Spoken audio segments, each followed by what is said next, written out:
Hi everybody and welcome to this month's Creative Corner. As you know, if you've joined us previously, what happens here is I take a set like this and I work it all the way through to a final image, and you get to interact with me and talk to me about my decisions, and I'll explain as I go why I'm building it up, how I'm building it up. And you'll get to see some of the difficulties, some of the challenges, and hopefully some amazing results at the end.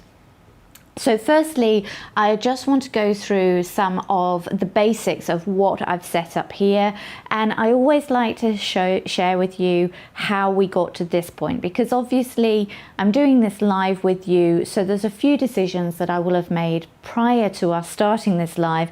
And I just want to go through them with you so that you are in the same starting place as I am when we get going. So the first thing is the camera I'm shooting with is my Nikon, and I have a 35 lens on it. That is a question that I've been asked this week over on Instagram, and it's kind of my go-to lens. I shoot with it because I'm working in a very small space and it allows me to get quite close into my set. So it's kind of one of those things that it suits my purposes and it suits me, but it doesn't mean that if you've only got a 50 or an 85 that you can't be using that. Really, it's just an aesthetic preference I have that you'll see me using time and time again. And I think actually it's a lens that I've been using throughout the whole of this Creative Corner series. I don't think I've used another lens, so that was a good question to have. So the second thing that I'd like to share with you is the softbox I'm using is a newer softbox just on a continuous light. Now, I like working with continuous light mainly because it allows me to see and to visualize on my set and in my live view the actual light that I'm going to see when I press the camera shutter. If I use a flash, obviously I am not seeing the light until I press the trigger on the camera. And that means that I will have perhaps some more adjusting to do, or there'll be things in my scene that I'll have to tweak and adjust because the light isn't catching it right. So for me, continuous lighting again is a preference that I have. It allows me to see as I build up, and also allows you to see what I'm seeing as I build up through the live as well. So it's kind of a nice double whammy there. The way I normally set it, and again I think you'll see this time and time again in the lives, is I put it to one side. It's always coming in from my left side, and the reason for that is I tend to put my light on the left because we read images from left to right in the Western world. So if you have an image that has a brighter part on the left, your eyes will go to that immediately and then read across the image. I also like it because it reads as it would do if it were a window or a natural light. So that's my preference. Again, there's no hard and fast rules in still life. Test it, try it, see what you think. Try putting a light overhead, behind. It gives loads of different feels and different ways about how your image feels to you. So this is something that is personally a personal preference of aesthetic, and again, not a hard and fast thing. And I encourage you to try placing the light in many different places for you and for your aesthetic. Next things I have on the set is this backdrop, and this backdrop is one that I have made, and I have a YouTube video on this channel of how I made this. I think I've discussed it before. It's very quick to make. It's a piece of board and a aluminium foil.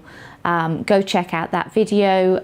It's on this channel. It's super simple to make and very inexpensive, and I use it as a backdrop quite a lot because of the texture in combination with a side light. If there's texture on this and there's a side light, it does tend to bring out all of the texture. If my light was in front, it wouldn't read as textured because it would flatten the texture. So again, I tend to use backgrounds that have a lot of texture in when I'm using side light. If I wasn't using the side light, if the light was straight on, I perhaps wouldn't need a textured background like this. I could get away with paper or wallpaper or vinyl, and that would work fine. So the sets I'm going to build today, I've just put here an old piece of wood, and actually it pieces of wood that I've collected from building sites and things like that. It's not a specific photography prop, so don't worry. I've just picked up what I can, where I can, and I think this piece of board was actually from a bathroom unit once upon a time. So the reason why I've put them in together is because of the colors. I've matched the colors in. Some of the things, let me show you with the external camera I have here so that you can see some of the things that I'll be bringing into set today. If Philippe can change over the cameras. Okay, so here I have some fruit. I've picked up some beautiful little pears that are in season. That's a beauty of living in Portugal. Lots of fruit come in season together.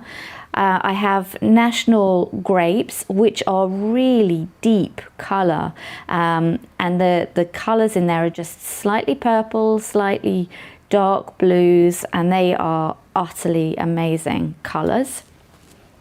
I also have here some other plums, but they're a little bit bigger, so I don't know if we're going to get them in the shoot today, but I do like the colours. This was all chosen because of the colour palette, so there's those. I'll come back and talk to you about the choice of glassware in a second, because these are the flowers that I will or try to be using today. And the colours of them, as you notice, are really deep, rich in purples. And I'm hoping, let me just take a little bunch of grapes. You can see there how really great these colour combinations are. Even the little pears will go well. So again, I've chosen these purely based on colour today. I have a lemon here, but the lemon is in case I need to cut a pear in half, and I will talk about that if that happens. And also the glassware. Okay, so let me take a glass and I'll put one of these on set. But the reason for the choice of it is because if we go back to the set, let me just turn the live view back onto the camera. So if we can go back on the set, you will see that, let me just put the camera down. So the pear, I've just put the pear on the set because this was my favorite pear with the leaves coming off it. But in regards to my selection of glassware, I'll explain that to you now. The thing with these types of flowers is they are ever so beautiful, and they're very elegant in their styling. So they kind of demand a certain prop or certain props around it. I don't think this would go very well with a completely wooden set. So if I brought in some wood, what do we have?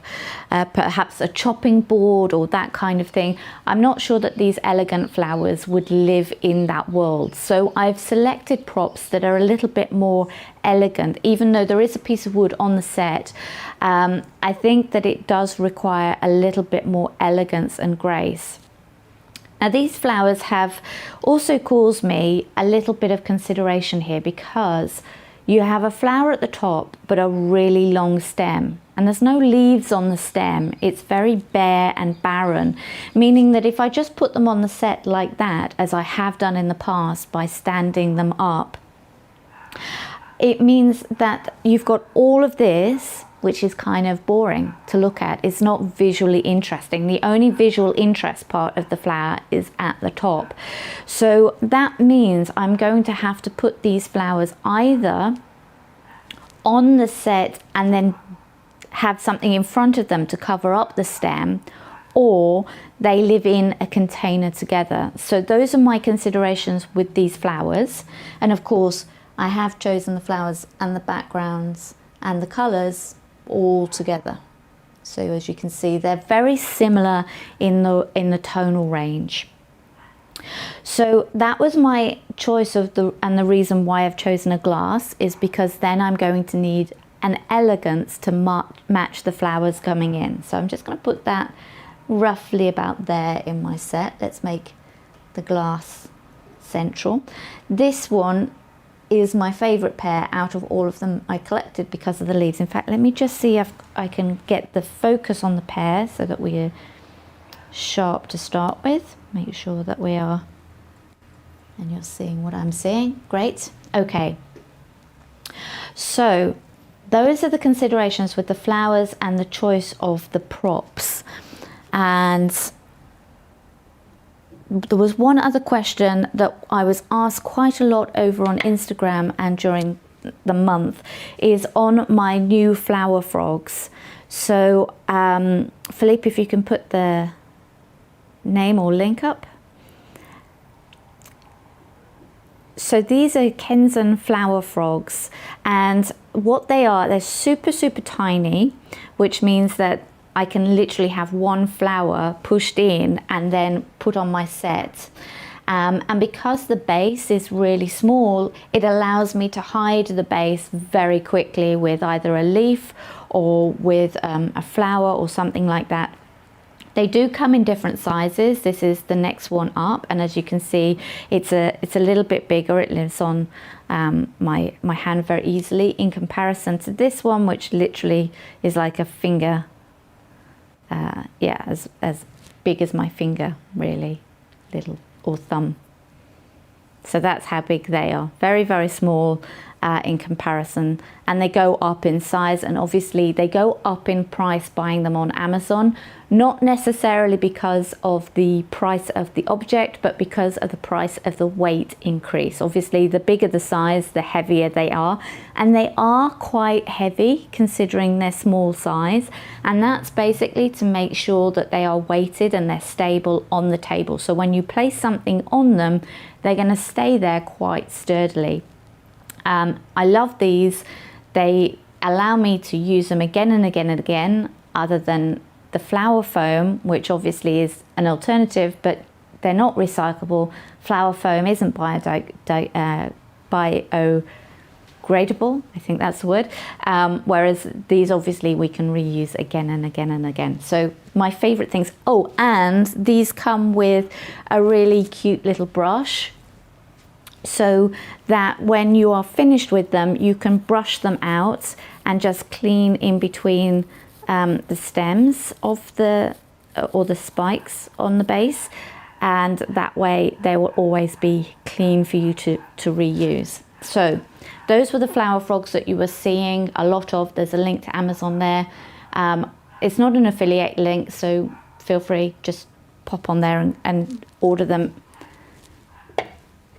Okay, so I'm now going to jump straight in with building this image up. So I'm keen to put in the pairs first, mainly because this one is already in. So I'm going to put in a couple more and see where we go. Kind of just trying to work out like the landscaping of how this is going to be built up, how we're going to feel, how it's going to be, how it's going to work. Now, there are a lot of inspiration out there. I think during the first lockdown, everybody was creating images based on paintings. I think there was a massive trend of recreating the girl with the pearl earring and various other really famous paintings. So if you are having difficulties in imagining your still life, go and look at this period of history of paintings. The Renaissance period is full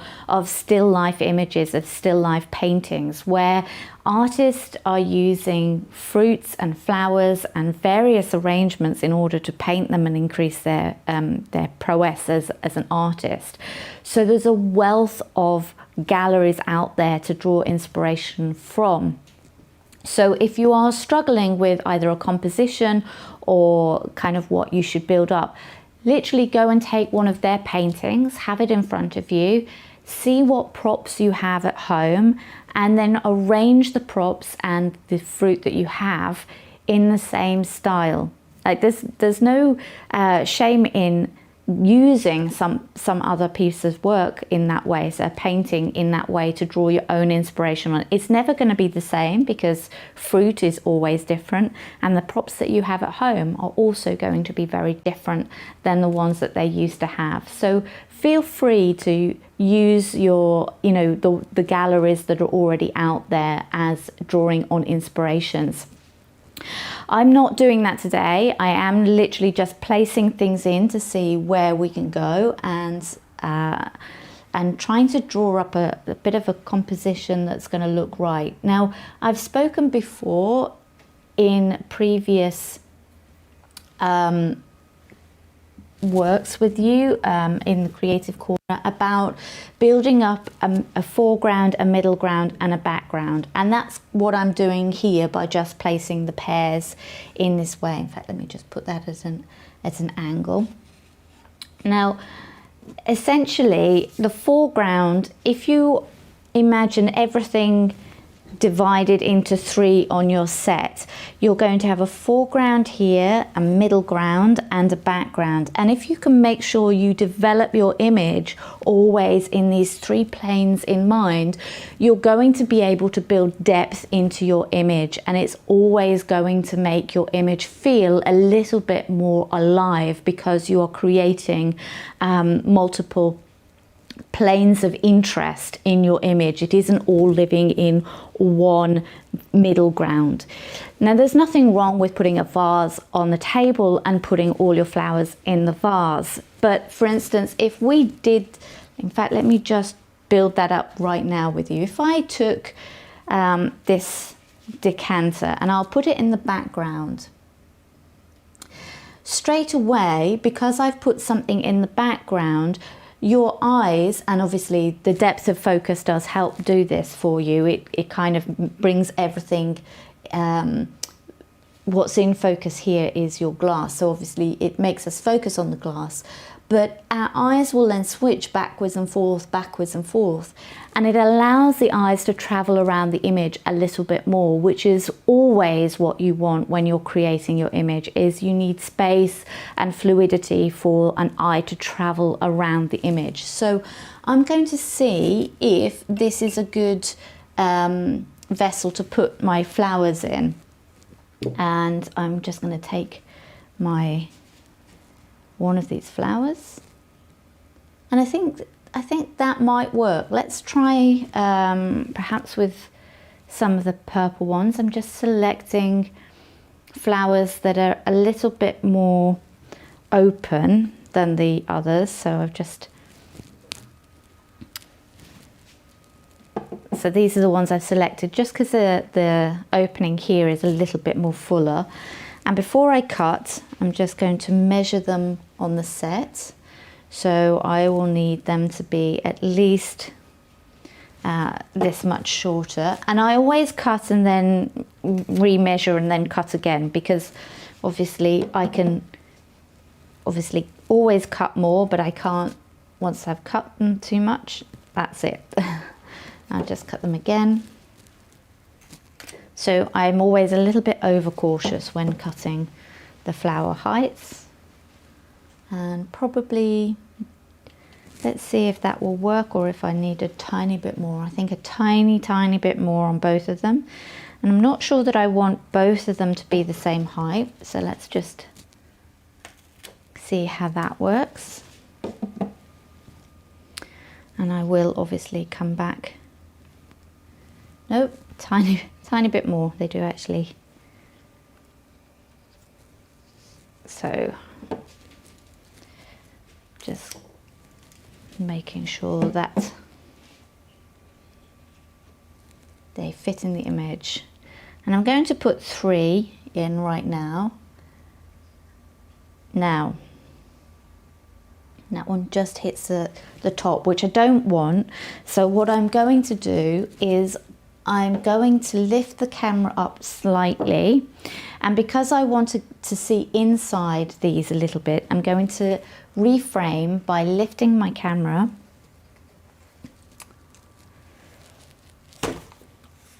and then I'm going to drop down the angle so that, in fact, I might do just a tiny drop down, tiny bit more there. I want to get a little bit of the foreground here, but I also want to get some of that. So I'm trying to balance my camera angle here. And I will need to also refocus this, so let's also do that. In fact, because I'm going up so much on that, I'm going to readjust the legs. Now, these are sorts of things that, you know, nothing's fixed. So normally I do try to fix the height of the camera first and then work everything to that, because I find it easier for myself. But at the same time, if I'm seeing something that isn't working quite out for me in that way, I'm happy to readjust it. Now, okay, I just heard it make a sound, so I don't know what that sound was, whether or not that was... Okay, I'm just... I think the reason why you're seeing it tilted in the image is because the background, I have this on a slant, so you're not seeing the true horizon line. If it was square to the camera, you would see that, and even that right now is a bit tilted. Let me just check the tripod. So I'm just trying to check the bubble to make sure that the bubble in the middle on the tripod is level. Okay, and I'm now going to readjust this back into a slant because it gives me more dimension into the image. I'm also going to just slant it down a little bit tiny there. Okay, so once I've got the framing, which I'm trying not to fiddle too much and waste too much time with that, I will probably still fiddle. Now I can see much more of this, which I like. I like seeing more of the top of that. I also like seeing more of the rim of this, but it allows me to move these slightly into the frame and space them out because I've now looked down on the image, and because I've changed the framing, I can do that quite easily. Let me just, something, you have to be careful here because it does feel like I'm falling into the image, so I'm careful of also of not doing that too much. So I will probably fiddle with this just a little bit more.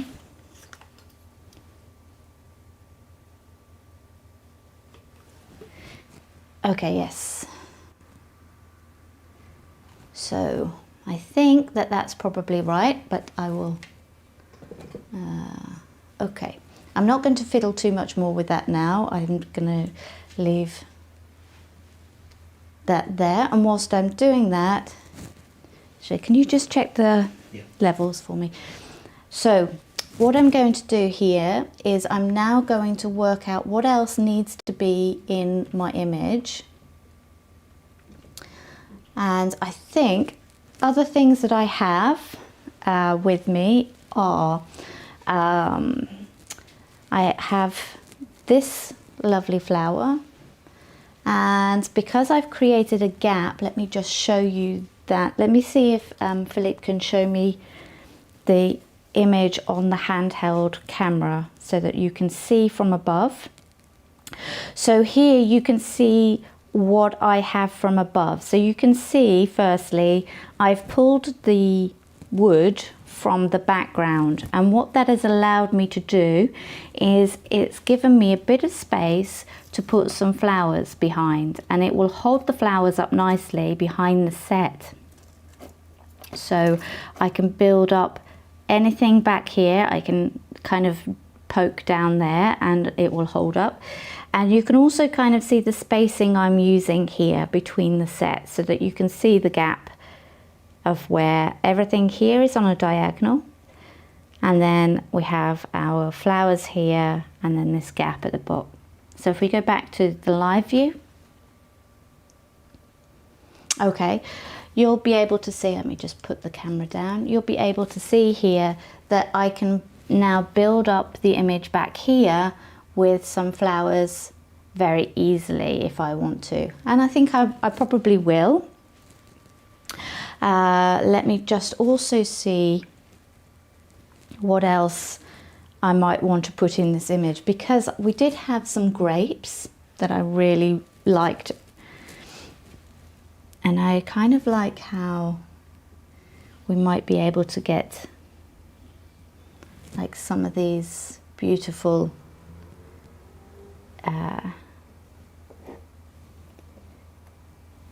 grapes into our image. So that might be something we can do, or even bring them into the set from here. So that might work. In fact, I might just come in just a tiny bit closer, just drop that down a little bit there. Okay, great. So this then nicely settles into the vase here, and I'm not sure yet if these aren't going to need to be just a tiny bit over like that. We'll see how those work out. So as I'm building this up, I might also see what other grapes we have. I have a huge bunch of these here, so I might also want to consider whether or not I put them like hanging in here, and that's quite a nice shape. Let me just have a look. That might work very nicely for us, because not only does that come in, but it might also hide some of the length of the stem for us. So that's one option I might think about. I also, let me just pop those there whilst I'm working out what can go in the image. I also have some of these, the same type of flower, but they're a little bit lighter in colour. So what I might do is I might pop some of these inside my glass, and that might build up something there. And I also have perhaps something there. That might be building up a little bit again. So again, I'm looking at foreground, middle ground, background, and the foreground at the moment, sorry, I didn't hear that. Okay, so I'm currently, if you guys are experiencing any technical issues in hearing us or seeing the image, please let us know in the comments, and we'll try and fix it. I think we should be okay, but if you are experiencing difficulties, please just let us know. So what I'm trying to do is I'm looking at middle ground, foreground, background as separate things to look at and to see what I can build up and what will feel good in these images. I also want to see if I'm going to want to put in some of these. Let me just see if I can snip some of these in and how they might look together. Now they may be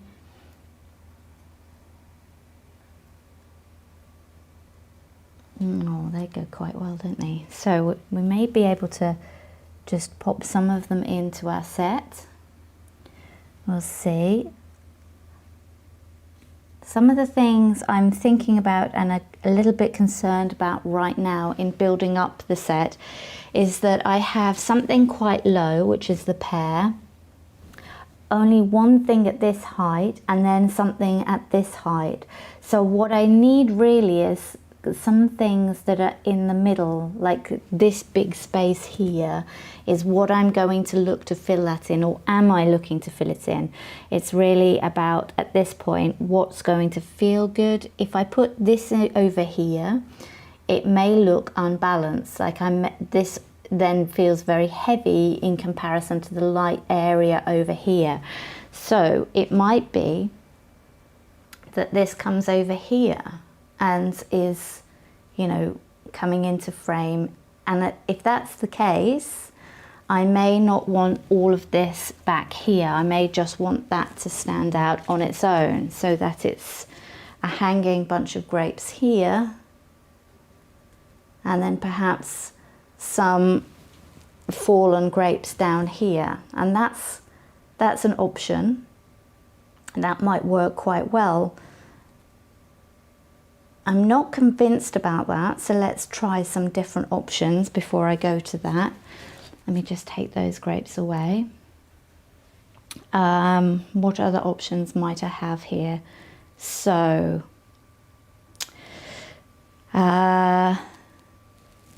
what else do I have? I have here, let me just cut this down to size to see. I could have something like that in the background. And that might break up the colour a little bit for us. I know I've got a couple of pieces of these dotted about the place. So that might help break up that and not feel that big distance in colour. Or we might be able to use a little bit more of these green pears and perhaps have, you know, have those coming in and have those hanging so that they feel like they are a little bit more of the part of the image over here, and that may work better for us. So let's see. The other thing I see a lot in our Renaissance pictures is we often see things being like jugs and jars filled with pears or grapes, and they look like they're falling over. So let me just show you what I mean by that. Let me just put that one. So they're often like big things like that, and they are falling over. Now I'm not sure that this is going to work. Oh. Yeah, I don't think that one's going to work for us. So I'm just going to see if there's an alternative. Let me just take these away. So what else might be able to help us here? Ideally, I am thinking about having something that's perhaps just coming into the image so that it's not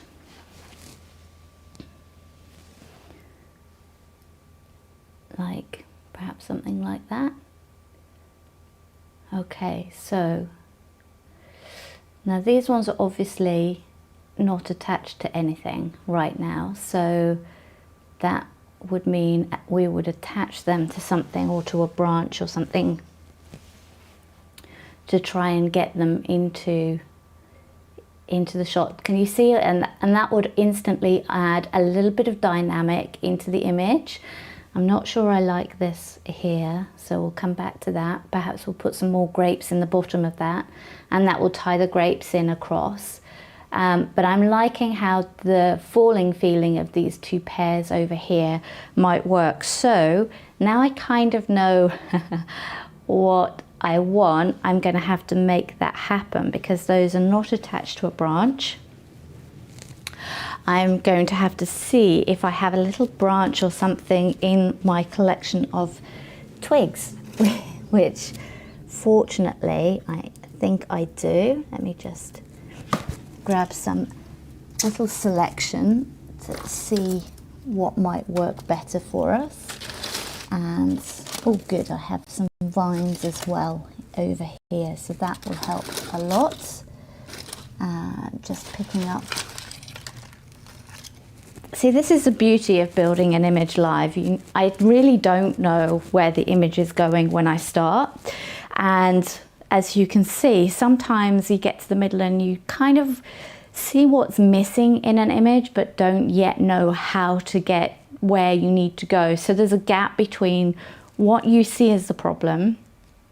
Well, first of all is identifying what the difficulty is. If you can identify what the problem is, so for me it was the fact that there's a big gap over here and we have a difference in heights going on. So we have everything at the base level and everything at the top, but nothing in the middle that's really interesting or dynamic. So once you've identified the problem that you're having when you're building up and your composition, you can then work out, okay, so now we know what it is, what will fill that problem? What is going to help balance the image? And if it is a case of balance, it's better to take an element that you already have in the image and use that in the frame. So you balance out the image with something that's already in the image rather than introduce a completely new object into your image. So on this instance, I'm going to use the pears, but I know it needs to be at that level. So my next problem is to try and make those pears suspended into the image in a way that looks quite natural. And obviously the most natural way would be for it still to be attached to a branch.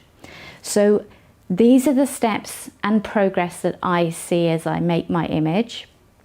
You will always have very different problems coming up and you will have to solve them on the spot as you're going. But if you can identify what the problem is to start with and kind of say out loud to yourself what it is, it will always help you solve it. Sometimes the hardest point is to actually identify what the problem is because your eyes work quicker than your brain sometimes.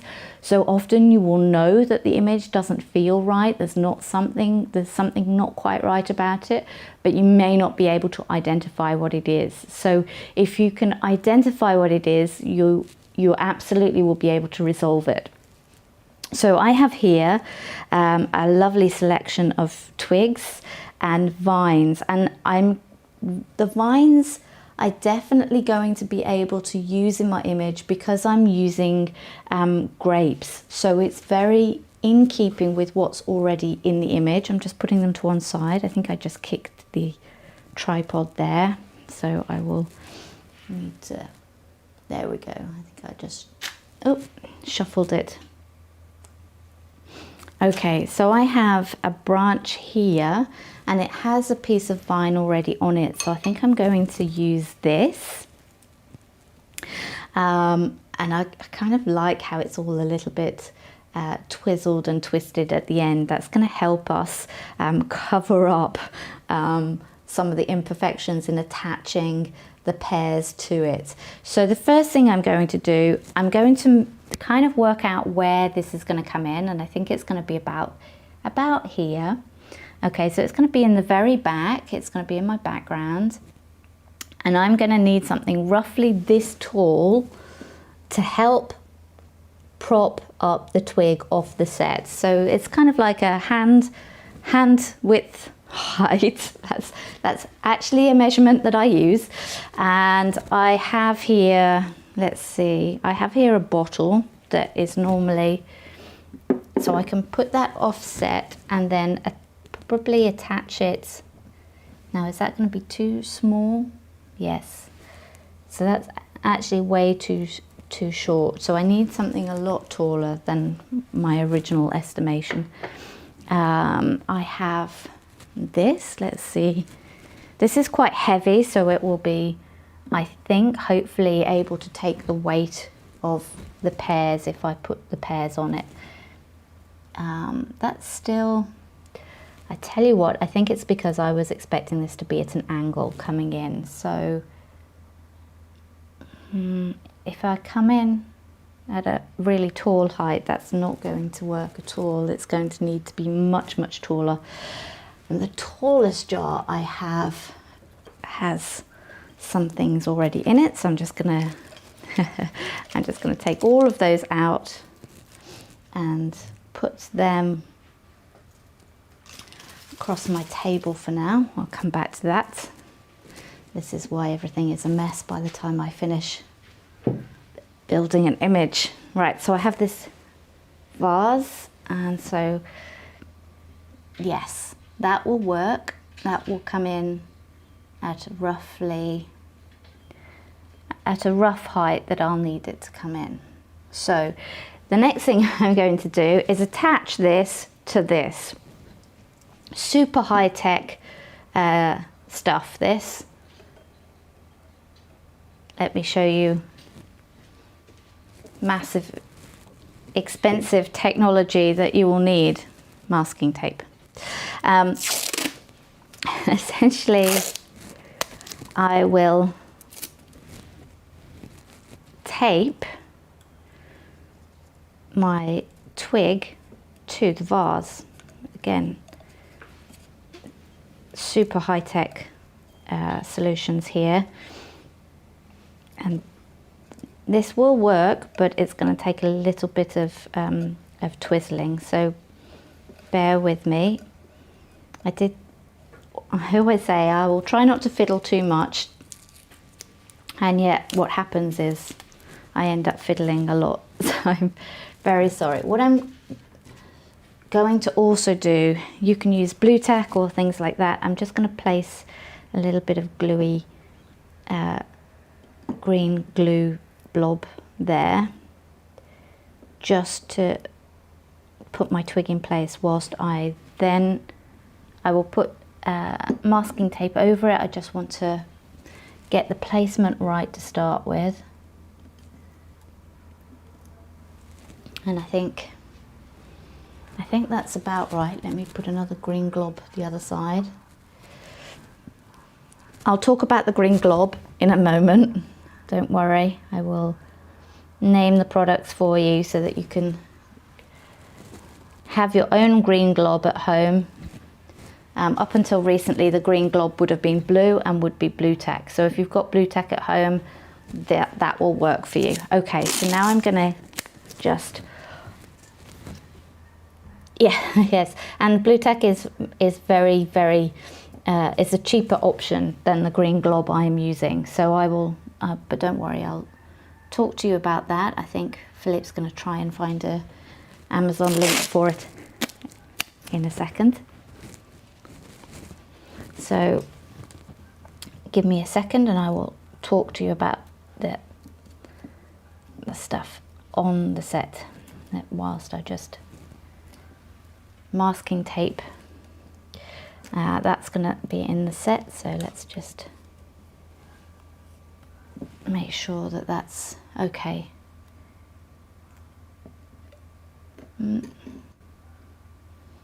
Okay, kind of there, almost there. Let me just, I don't want to fiddle too much, and I'm aware that I am right now, so I beg your pardon. But what I'm going to do is show you a rough sketch of how I do it, and then I'll finesse it later. I've just noticed that where I've put that pear off the set whilst I'm arranging things, I actually really like it, so I'm gonna keep that there because it's a nice little place for it to be. But I'm also just gonna swap, I think, this pear here with one that has a leaf on it. So there we go, just because I think the ones with leaves are really cute. So I'm going to use this one because it's a small one, and I'm going to now tie somehow this pear to this little branch that's coming off. And I suspect how I'm going to do that is I'm going to try putting that together with a pin. Now, the pin may or may not work, and it may need extra reinforcement. In fact, I'm pretty sure it will, but sometimes things behave straight away. She says, laughing. Who am I kidding? Who am I kidding? It's live. It's never going to work straight away. It's always going to mess me around.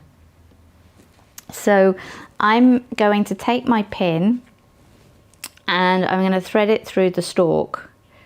Okay, so I'm going to push it all the way through the stalk, and that will then allow me to pin it to the branch, she says. Let's keep all fingers crossed, because when I do things live, I think everything just seems to laugh at me. Oh, no.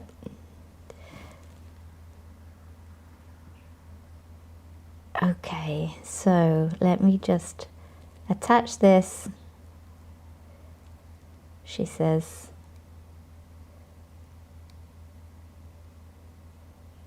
With all the concentration of, no, come on. Okay, it's not going to work, so let's talk about the green glob, because I'll bring the green glob back out. Okay, so green glob is called floral tape, and it comes in a roll like this, okay? And it's you can get it from Floral Products, from Amazon, and I think Philippe's got a link for you on screen, so if you want to use it or do so. This basically comes like this, and it's green, sticky, incredibly sticky. It's worse than Blu Tack in terms of stickiness, and it's also, if you use it on your backdrop, it's going to mark it. So be aware, it will leave a green residue behind it. So only use it on things that the surface is like perhaps a bit shiny, or glassware will easily come off it. It will be incredibly sticky, but if you stick it onto backdrops or paper, forget it. It will mark the paper. So just so you're aware. So now back to live view, we will try and, okay, I'm going to stick the green glob behind the pear, and then I'm going to also try and stick, I'll keep the pin through it to see if I can also pin it so it gets a bit of grip, and I'm not sure that's going to work, but one can hope. Et voila. Oh, no, okay. So I realised that's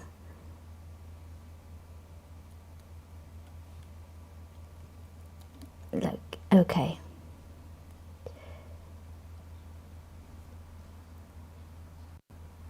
Now, if this doesn't hold, it will for a little while. I suspect that I'm now playing Jenga with the set on a way that quite honestly will hold for 5 seconds, and then like it will definitely come apart.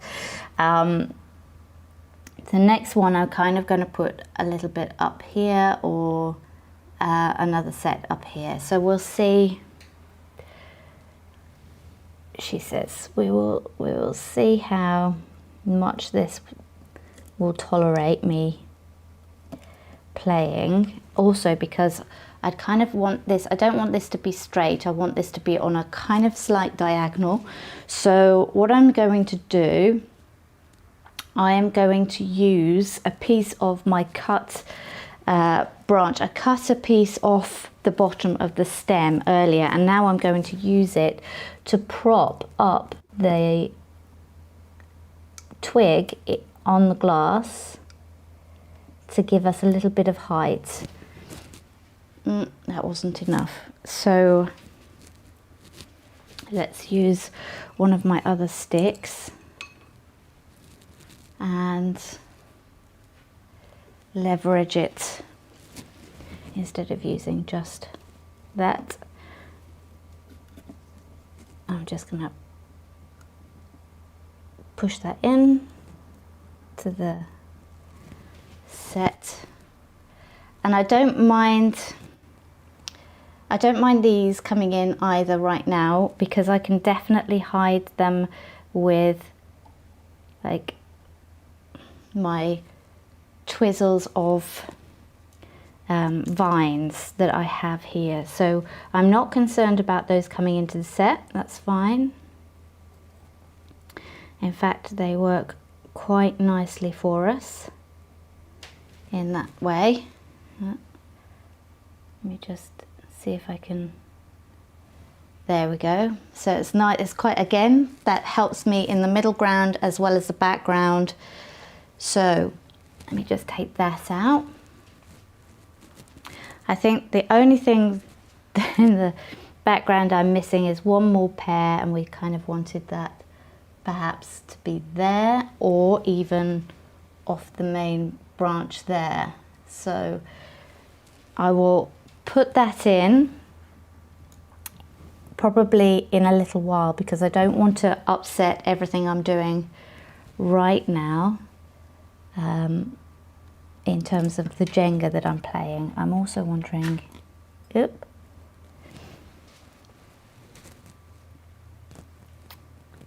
I will bring in some more grapes, because I'm using a lot of currently grapes on the ground but not anywhere else. So I'm going to just bring in some grapes. There we go.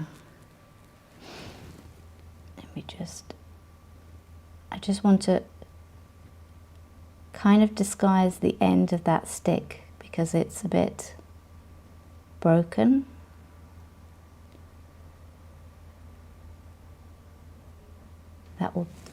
That's better. And this one just moved. Oh, yeah. I did think that that would happen with this set. So I will put the pear back in a bit, because I know that that's the part of the set that is going to fall down quite a lot for me. So let me just put some more grapes in. I'm going to perhaps put some in the glass, and I'm going to use some of the smaller ones in the glass because they're cute and will give us the colour pop in there. I'm also going to want to break off some of the squishy ones, and I'm going to want to put them in the set because obviously the ones on the ground, we're going to want to build up some of this now in the foreground. So I'm going to put some of these the grapes that have fallen off and that are in the bottom of my bowl. Let me just pick them up so that you can see they've all fallen in here, and I'm going to use them and I'm going to scatter them across the set. And I don't mind if they're a little bit crushed, because again, they're like they're supposed to be, if they're on the ground, they're supposed to be a little bit, you know, damaged almost. So it works well with the narrative that we're saying.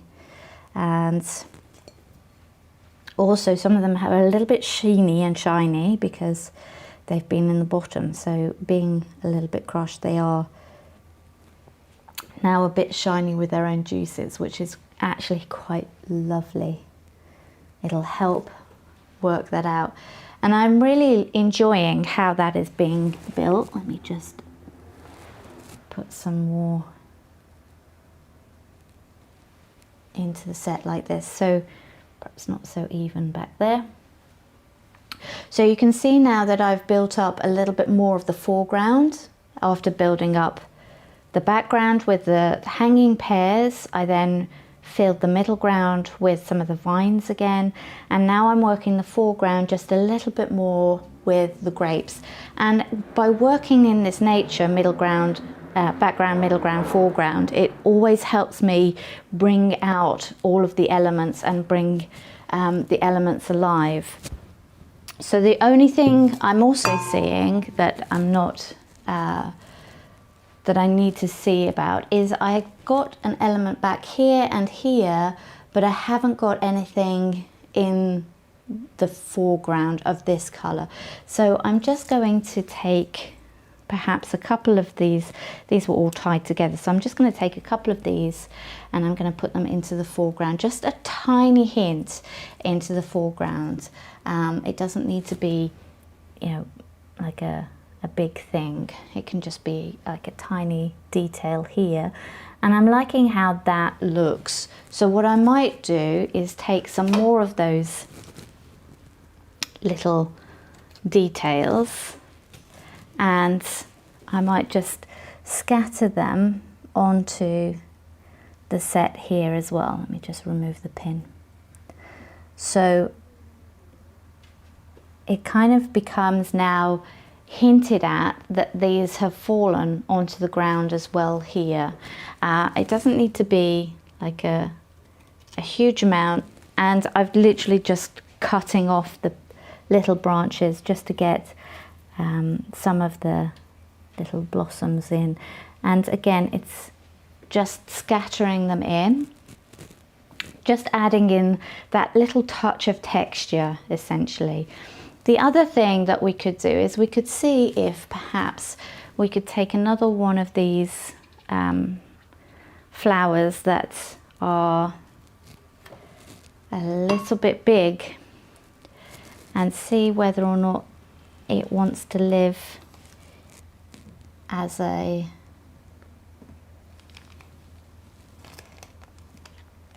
accompaniment here, but I'm not seeing that it does. So no, that might have been too much. I might not have been able to.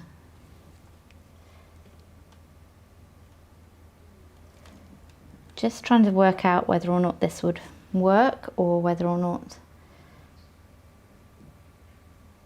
perhaps just one in there. Let me just see if it's a case of making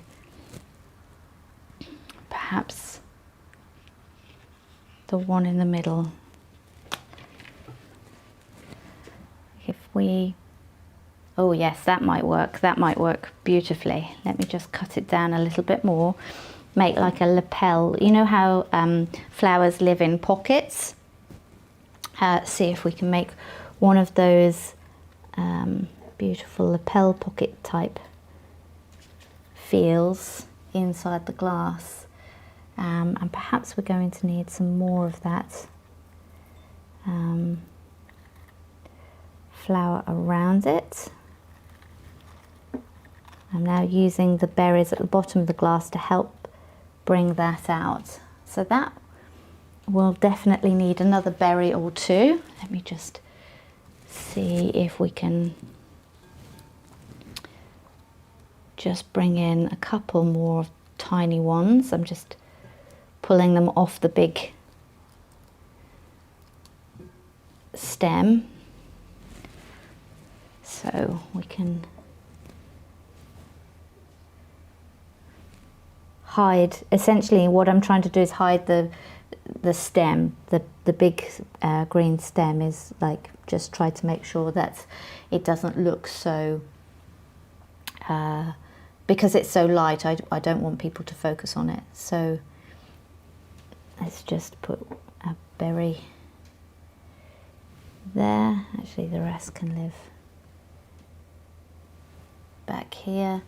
We didn't have anything here, so let's just something there, and even back here. Okay, so I'm aware right now that we are that I'm starting to fiddle, and we are close to an hour of building this up already. For me, time goes by very quickly building this up. So you all know roughly what it is that I'm looking at and what I plan to do with this. So I'm probably going to leave it, she says, carry on fiddling. I'm going to leave it alone. That's what I'm going to do.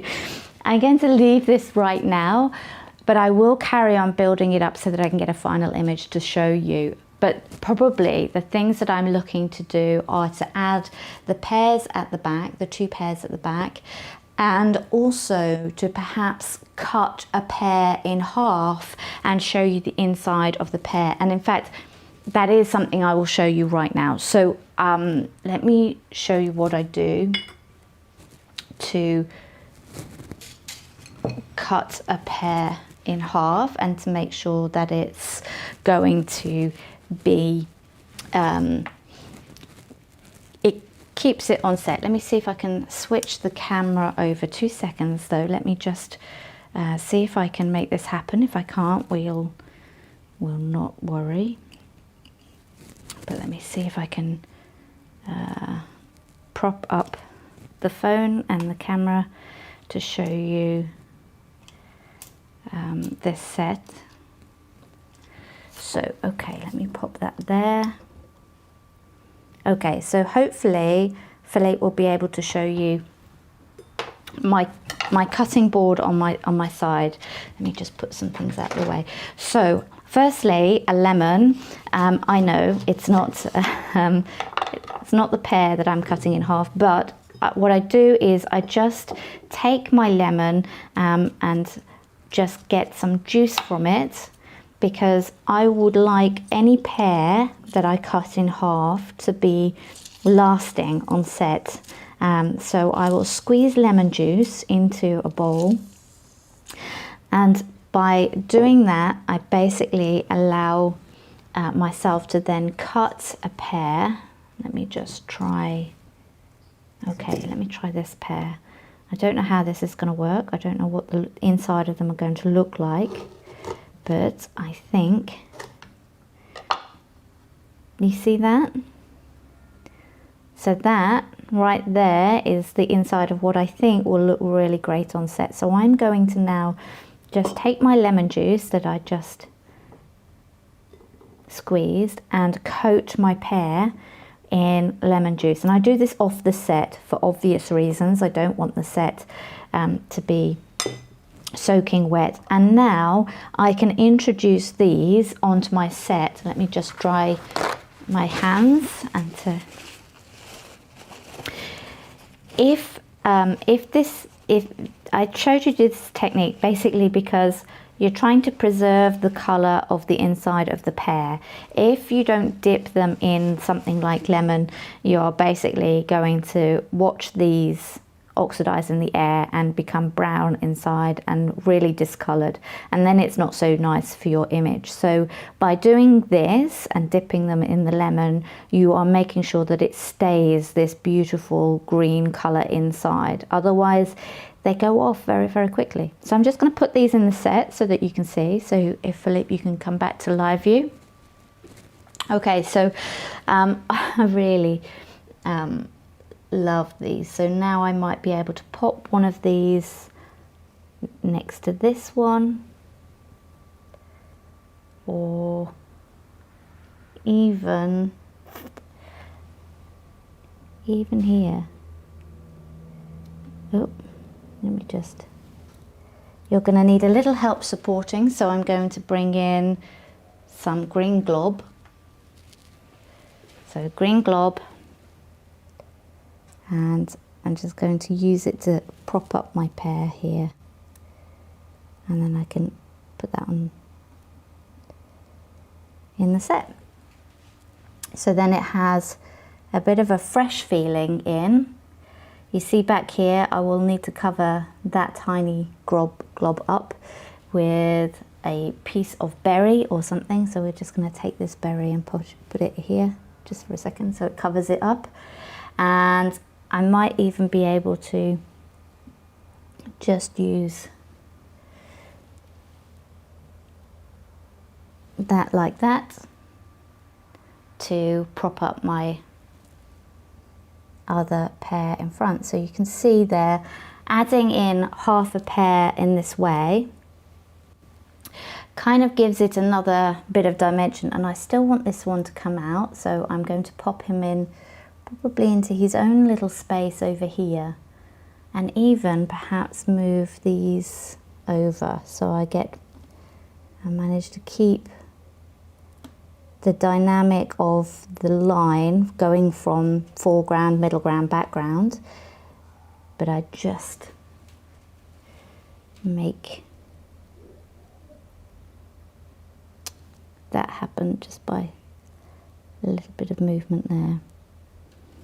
Okay, I will try and stop fiddling now and cover that.